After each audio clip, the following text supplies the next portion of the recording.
I'm Joanna Garzilli. You're watching Life Stories. Today, my guest is Kevin Kreider, fitness strategist, activist, and model. Kevin, welcome to the show. Hey, thanks for having me. So where did you grow up?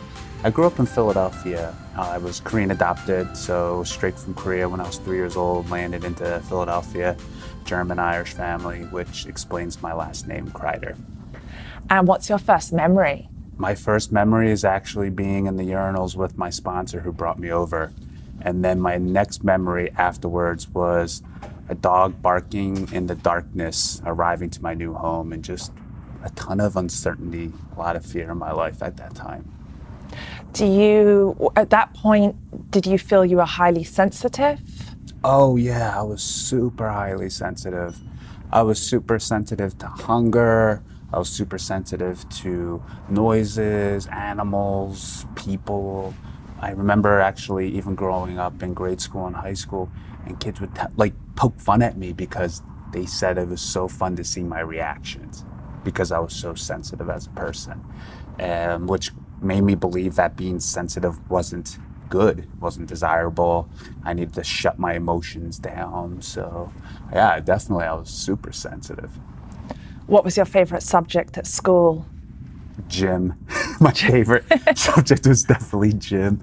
It was something about moving my body, even if it was in athleticism or just sweating and reaching towards achieving something like maybe a sprint or catching a ball. That was really fulfilling for me. Did you have any pets growing up? Yeah, I had a dog. His name was Caleb, and I remember when Caleb passed, I was there in the room, and it was just so beautiful but heart-wrenching at the same time because I've never seen anything die in front of me, and I haven't had a dog since. It's kind of like a love story with the dog because I'm like, I will never get another dog. I will never cheat on you again. And I'll never cheat. I'd never cheated on him, but I won't cheat on you and get another dog. And it was a really impactful memory for me. How old was Caleb when he died? Caleb was only about 10 years old. I remember it very like it was yesterday. It was raining. He wasn't doing so well. And we went to the hospital, and the next day we had to put him down. I believe animals have very much have souls. They're there as guardian angels for us. I feel the same way. I felt that way about my dog growing up too. Wow. What was your favorite color as a child? My favorite color, I'm so funny you mentioned that. I was talking to somebody about this, that my favorite color growing up was green. And I loved turtles, I loved the Incredible Hulk, I loved mint chocolate chip, I loved Kermit the Frog, all of that. And somehow I loved green lights. Everything was green because it was like, go. And for some reason I got conditioned to go out of that because I realized, oh, nobody else likes green. Red's kind of a cool color. I'll go with red because it means passion. And I was like, I want to be passionate, and I love the color red. It's just fiery, and it looks cool. And so I switched to red just recently in the last 10 years. But I remember green being distinctively my favorite color growing up. And actually, now that I said, I might actually go back because I really do like the color green a lot. So, 6 years old, did you know what you wanted to do with your life? Oh my God, at 6 years old, I thought I knew what I wanted to do with my life. I wanted to be a comic book artist. I remember days and nights just drawing. Kids were playing, I'd draw, I'd look at comic books and start sketching. I created comic books for my parents. And I said, my dad came into my room one time and he's like, so what do you want to do with your life? And I was like, I want to be a comic book artist. He's like, are you sure? I was like, positive. But then, same thing. Peer pressure hits. It's not cool to draw comics. Your artistic creativity gets smashed a lot. You start comparing yourself to other people drawing. You think you'll never make it. And I wanted to do what all the cool kids were doing, which was sports. So then I wanted to distinctively remember switching and saying, I want to be a professional athlete. But it wasn't, I loved athletics, don't get me wrong, but I remember really much loving comic books and drawing back then in some type of art form when I was younger. So what was the sport at that point when you said to become a professional athlete? When I wanted to be a professional athlete, it was tennis. Tennis was a huge part of my life because growing up, I had a condition called Tourette syndrome. And Tourette syndrome is a neurological disorder with tics and noises that are uncontrollable. And I was on medication a lot and I fell asleep. And people would make fun of me and say, what are you doing this for? And I'm like, I can't stop. Or like, I'd make uncontrollable noises and then teachers would be like, Kevin, can you quiet it down? Or the girls would say, why are you doing that? It's annoying and blah, blah, blah. And I'm like, I couldn't control it. I had no idea how to. When I was on medication, though, I fell asleep, but the tics stopped. But then, How long did you fall asleep for? oh, it would just be like literally like maybe like a head nod or just not being able to pay attention. Kind of like an 80-year-old, right? Like you're sitting at the dinner table, which is like my dad now. But he goes like, you just go like, and So then you wake stopped up. taking the medication. I stopped taking the medication and I got heavy into sports, and tennis was my first Why sport. did you stop taking the medication? I stopped taking the medication because I couldn't stand. I remember telling my parents, I can't stand this. It's like I'm so tired all the time. I have no clue why. But I had no concept of what medication was or it had a side effect. And I said, there's just no way. I just don't feel myself. It just feel lethargic. I can't stay awake. I can't do my homework, all that stuff. And then I got off the medication and I was there again, but my tics came back. And then I got into sports, tennis. And I loved tennis. It was so good. And I remember watching Michael Chang. He was the first Asian American tennis player. I met Michael Chang. You met him? I met him at Queen's Club. I would We have love to Queen's Club. Yeah. In London. I met him. That's Yes. so cool. Is he a good guy? He was really cool. I went and hounded him in the back in the dressing room area for the tennis players. Pat Cash was there, Michael Chang, and I got his autograph. And Right. yes, big Yeah. fan of him. He was amazing. Man, so he inspired me to become like a professional tennis player. And then I remember though, once again, social conditioning. All the cool kids weren't playing tennis, they were playing baseball. So I was also playing baseball at that time anyway, so I was seasonal. And then actually my dad took me to go see Jim Eisenreich in Philadelphia. He's a Phillies player and he was known for having Tourette syndrome. Much more severe case than I did, but he was an inspiration for me, and I still have his card, and it says everything will be okay, and wrote his name on it. And it was just like, sports really meant a lot to me at that time because it really helped me. So, from sports, how did you transition into modeling? So sports was something that I was really passionate about until high school, but then I realized if I were to really look back on it, social liking was more important at the time because I never had it.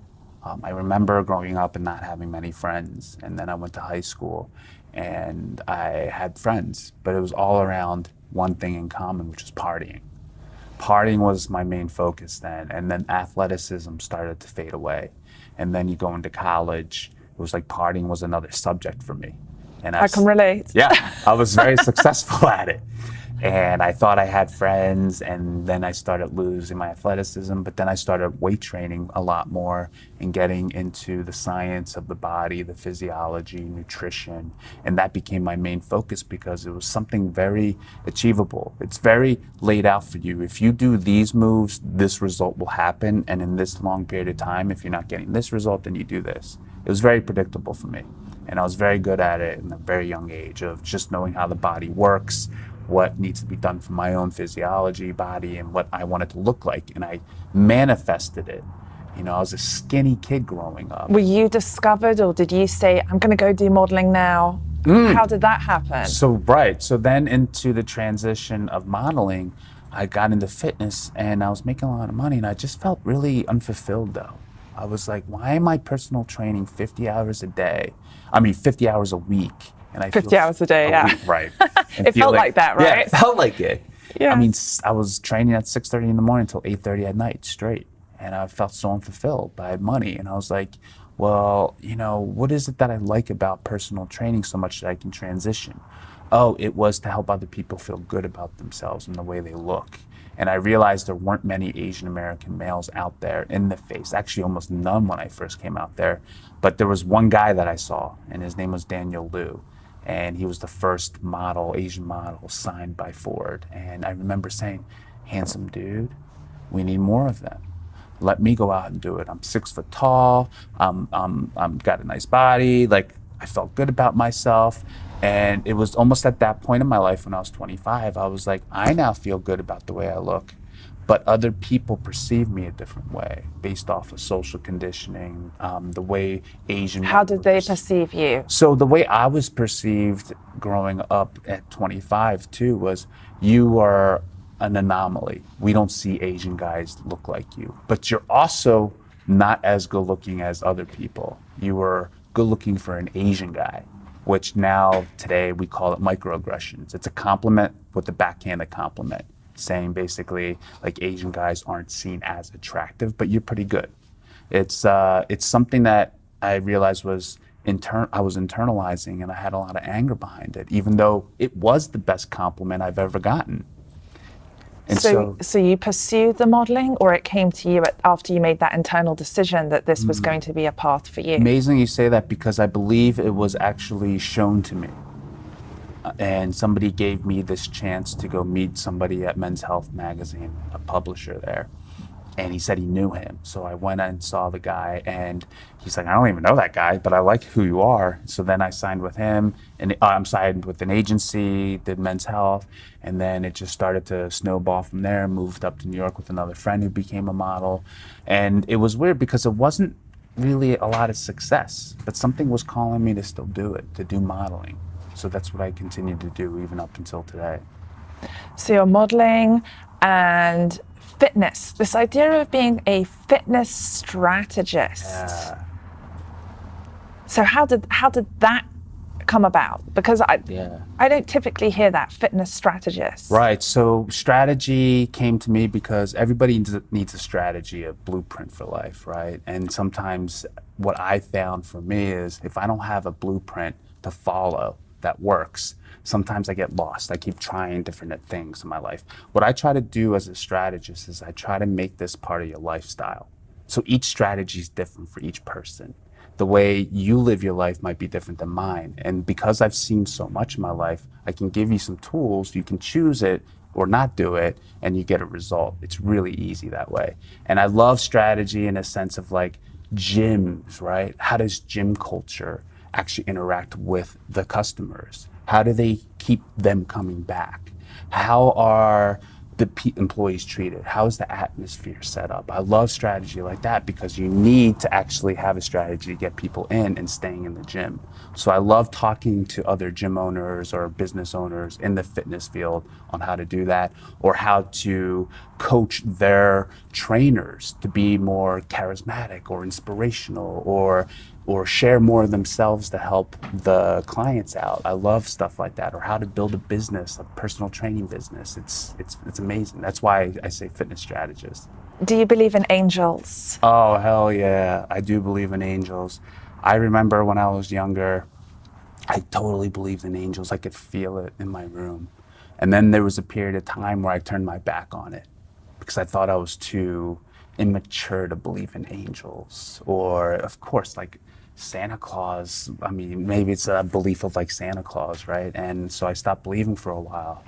But recently, in the last 3 years, I've had many spiritual experiences happening in my life. Can you share one? Yeah, so one time I was literally walking to my brother's house, and my uncle just passed away, and I was just going to his house, and I realized, man, I'm so different than what I was 5 years ago.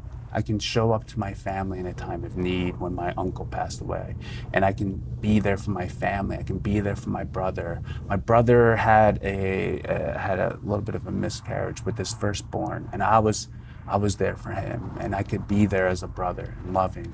And I remember walking to his house, and just a bird was chirping. And it brought me back to when I was a young child, and I remember angels, and there was a higher power watching over me and had my back. And I remember distinctly that was like that small small moment was such a spiritual experience for me, and it came out of nowhere. If your uncle had a favorite song, what would it be? Oh my God. My uncle had a favorite song. I think it would probably be something from, probably be like Free Fallin' by Tom Petty, I think. Oh, yes. You got goosebumps. Yeah, yeah. So I hear this theme from you of there was a particular direction you could go with your life, and along the way, you were swayed by needing to fit in. Yeah. And this idea of what if mistakes are miracles waiting to happen? And where you are now, would you say that where you are now in your life, you're exactly where you're meant to be, that it wasn't a mistake? Yeah, totally. I definitely know it wasn't a mistake, even though hindsight, looking at the moments, it seemed like a mistake. It always does when you're in the middle of it. And then it isn't until I was lifted out of it and where I am now that I can look back on it and see that it wasn't a mistake. And in all honesty, even today, I can still do that. Think like, oh my God, I just moved here, right? Like 8 weeks ago. There was like yesterday, I was like, is this a mistake? Should I? But the thing is, I keep remembering, you also thought that about another time. You're not going to see the purpose of why this is all happening until afterwards, but you have to trust your angels, whatever you believe in, you have to trust that the best intentions are there for you. What do you feel has been your biggest life lesson at this point in your life? My biggest life lesson at this point in my life is that everything that I've experienced in my life is my responsibility. It's not my responsibility if somebody hits me or calls me a bad name, but it's my responsibility to be able to process that properly and to be able to realize I am responsible for my reactions from that point on. Maybe the thoughts are like really violent in my head, but my responsibility is to leave that moment not hurting people, leaving it better than it was when I first got there or at that moment, and maybe to actually be more compassionate towards other people. I never know what they're going through, and I realize now at this moment, I never do. Every time I thought somebody was doing some crappy things to me, I realized they were going through some crappy stuff too. That's why they were being crappy to me. And when I took it personally like that, it felt horrible. So that's what I mean. It's my responsibility. It's like my responsibility to change my mindset on that, maybe events or just whatever's going on. 5 years from now, you have a mastermind. Think of it as angels in your tribe. They're the wind beneath your wings. Who are those 5 people? Could they be dead or alive? Yes. These people? Okay. So my first one would actually be Abraham Lincoln. As much as that, I've read some of his books and there's amazing mindset around that. The next one is Bruce Lee. Bruce Lee is the master of mindsets. Enter the Dragon. Watched it many times. Yes. And then the next one would be Steve Jobs. Steve Jobs and I are both adopted, so I could really understand a lot of his struggles at that time.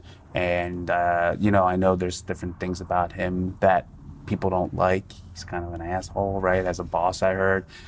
I was easily that when I was younger too, so I can totally understand that. But that'd be the third one. The fourth one would actually be Gary Vaynerchuk. He's still alive. Yes, crush it. Crush it, yeah. So I would totally have him in my masterminds. And then my fifth one is probably, it would have to be an author, Malcolm Gladwell. Yeah, I would definitely The have tipping him. point. Yes, I would have him, definitely. Amazing. Last question for you. Sure. What are you remembered for? What am I remembered Yes. for? I'm remembered for speaking up when others were afraid to speak. That's what I believe. There's a lot of things going on in the Asian American community about representation, especially with Asian men not feeling very attractive. And I feel like I can speak when others don't feel like they have a voice in that. And I hope that can resonate with a lot of people out there, to speak as long as it's your truth and authenticity. Amazing. Today, our guest on Life Stories, was Kevin Kreider. Thank you for tuning in. We look forward to seeing you next time. I'm Joanna Garzilli. You're watching Life Stories.